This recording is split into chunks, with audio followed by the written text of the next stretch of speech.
Hey guys, welcome back to my channel. So today I am making the video on how I lost weight. Now I've been going back and forth on making this video because, disclaimer, I am not a nutritionist. I am not a personal trainer. This is all just based off of my own experience and my own research and what I've learned. And recently I have learned a lot of things that I didn't know. I've made a lot of changes and it's really reflected in my body. I'm the lowest weight I have ever been for as long as I can remember.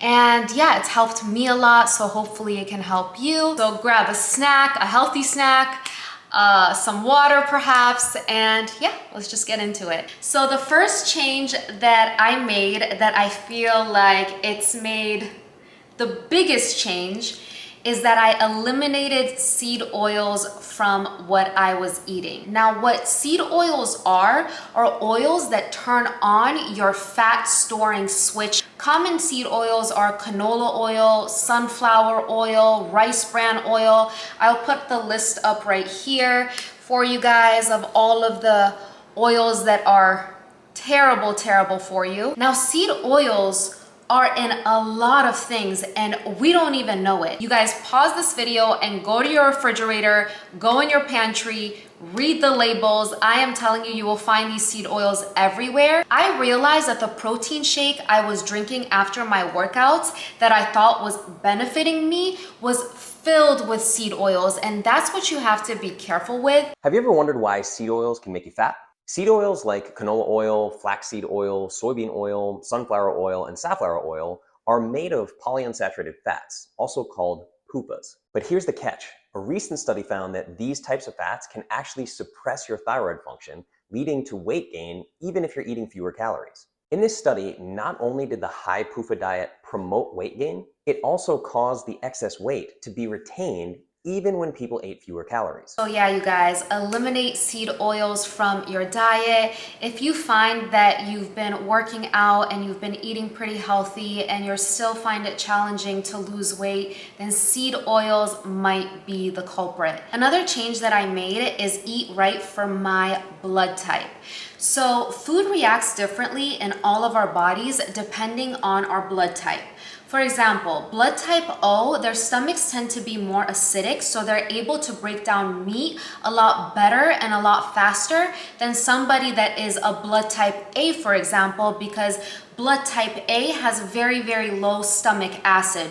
So a vegetarian diet might be a lot more beneficial for somebody that is a blood type A rather than a blood type O. Food is reacting differently in all of our bodies, and we all have to eat intuitively and eat right for us. It doesn't only have to do with meat. Some veggies, fruits, grains, beans, everything. It all reacts differently in our bodies depending on our blood types. You can Google blood type A diet or best diet for blood type A, best diet for blood type B, and it will give you foods that work the best with your body and don't work so well with your body, because you find that when you eat foods that are not right for your body, you tend to get inflamed and bloated. Next thing, I believe that good fat loss, if you want good sustainable fat loss, I'm not talking about yo-yo dieting, losing a bunch of weight and gaining it all back. It is a marathon, not a race. When I started eating differently, it wasn't because I wanted to lose fat or look any different. I loved my body before and I love my body now. I've lost about 18 to 20 pounds, but I wasn't looking at the scale because, again, fat loss, weight loss was never my intention. I just knew that I didn't feel good. I would always be bloated. My stomach would always hurt after I eat. So that's why I made the changes that I made. It wasn't necessarily because I wanted to lose weight by a certain time or I wanted a certain number on the scale. I feel that weight loss, it's just as much mental as it is physical. You cannot be miserable dieting and exercising and forcing a certain number or going crazy looking at the scale all day, because you're putting so much stress on your body, because you guys, sometimes weight and fat, it's your body's reaction because it feels under stress. So please, you guys, don't get discouraged. Like I said, it's a marathon, not a race. But the good thing is that the slower that you lose weight and the more you make it a lifestyle change, that's when the weight won't come back. That's when you will actually see results and you won't get discouraged because you're not putting so much stress on losing weight like crazy. It takes time, you guys. It took me maybe a solid, I want to say 6 weeks to 2 months for me to be like, oh, okay, like I'm seeing changes. I felt better. I definitely felt better within 2 weeks, you know, cutting out the seed oils and not eating preservatives and working out the way that I was working out. But I didn't necessarily see any changes in the scale or even in my body so much until about the 6 weeks. At the end of the day, our health is the most important. And I'm telling you, if you take care of your inside, your body will reflect it. So I want to share with you guys some of the supplements that I take. I take some of these in the morning and some at night. Let's see.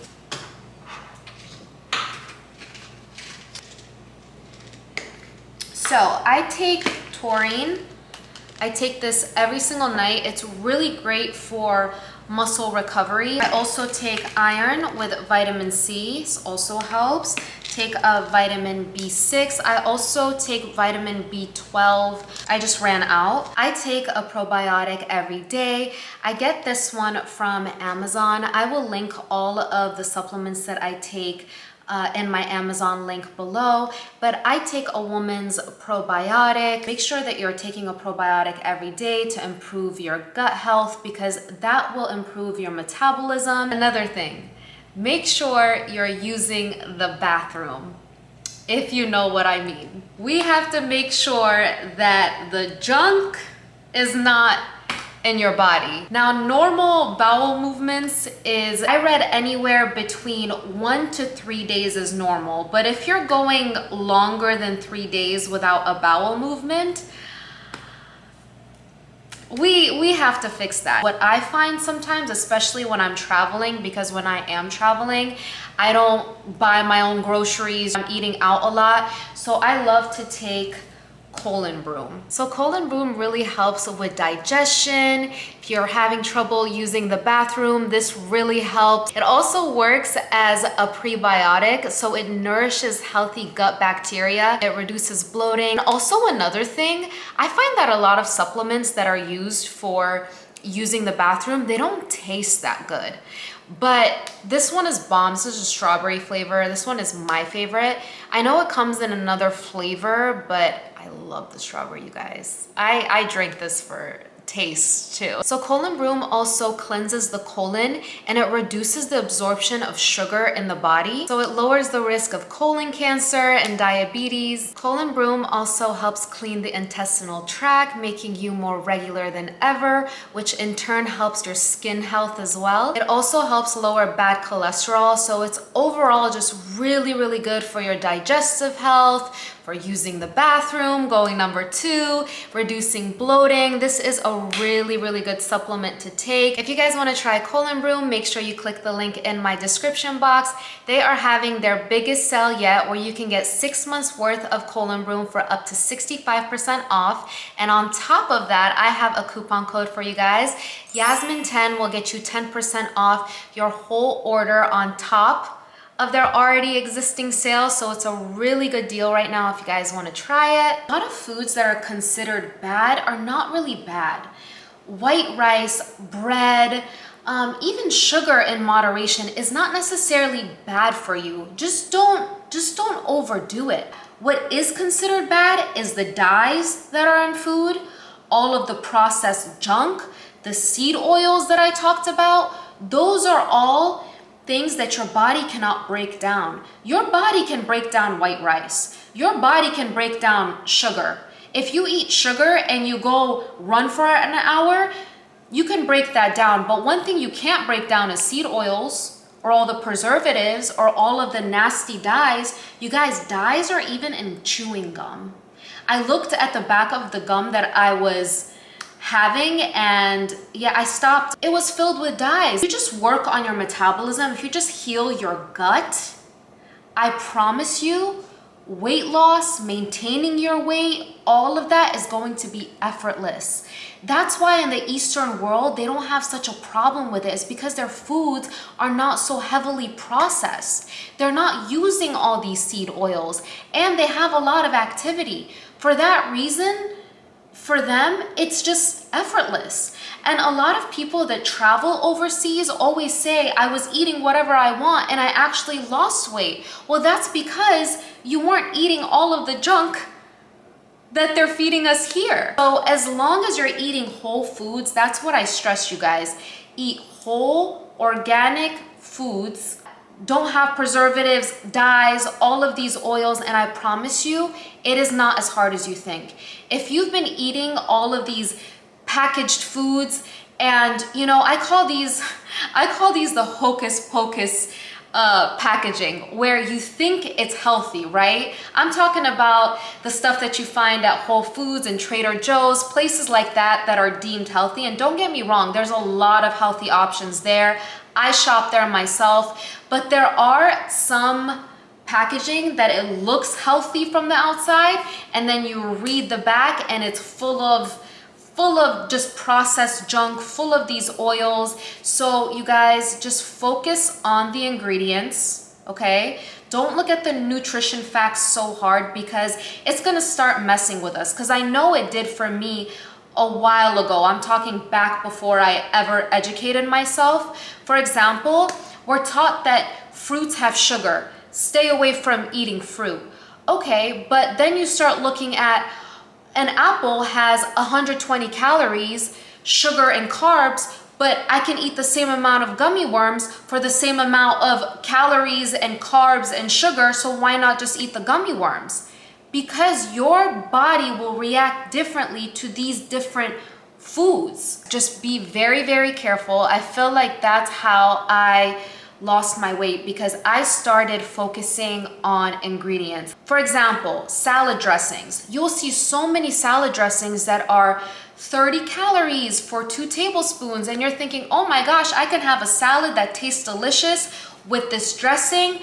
But guess what? This salad dressing probably has so many seed oils in it that you're doing your body a disservice. Like, don't even eat the salad at that point.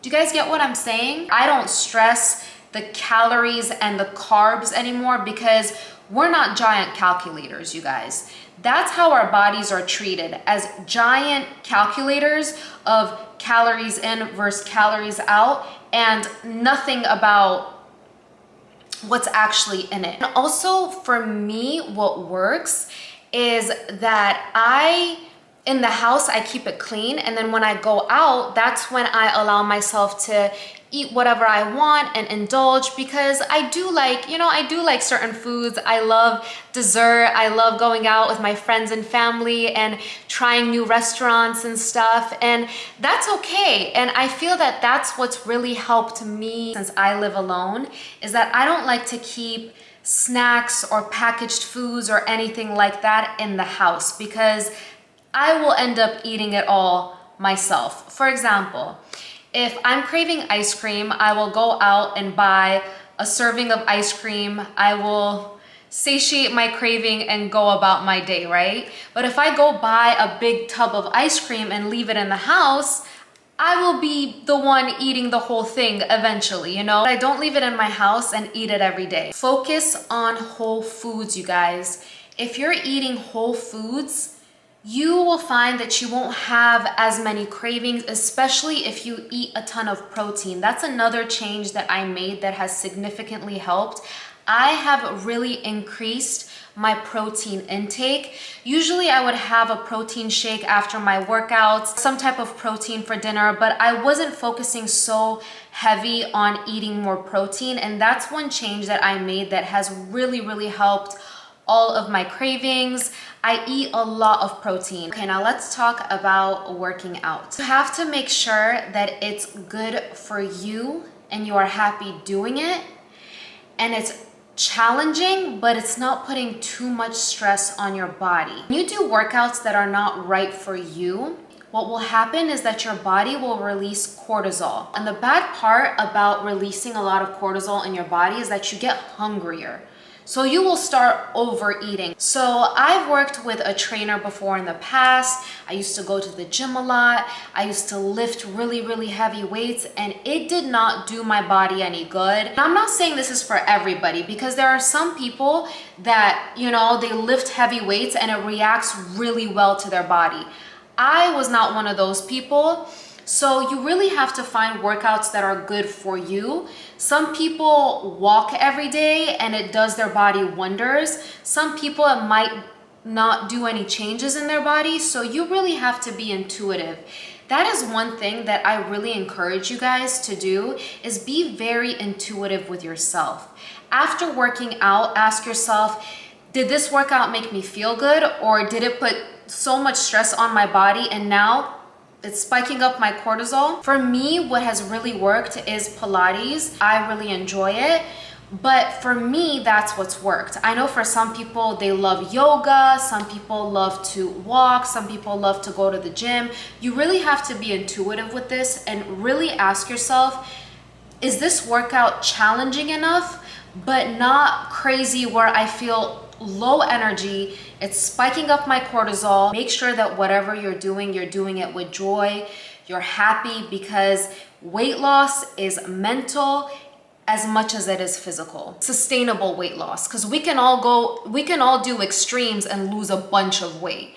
Everybody can go extreme for a month and lose a bunch of weight, but guess what? It's all gonna come back. And you've done your health so poorly at that point that just ruining your metabolism like that, it's gonna take a while for that to build back up. Another thing, don't stress the scale too much. I feel that whenever we try to get in shape or lose weight, the number is so important, right? We go on the scale every day, we gain a pound, we get discouraged, we lose a pound, we're on cloud 9. When you start working out, your muscles start to retain water.